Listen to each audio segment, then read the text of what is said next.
right, here we are back out at Paloma Community Park, and this time we're hiking because we're going to go up Speckled Rattler Trail. Yes. We don't know anything about it, so we thought it best to hike rather than ride. And Jim's been out here doing some pre-looking around, so it should be good.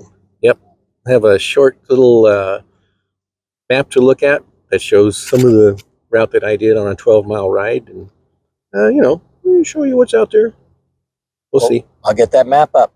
Okay. All right, here we go before it gets too warm. Yeah.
A couple of final thoughts.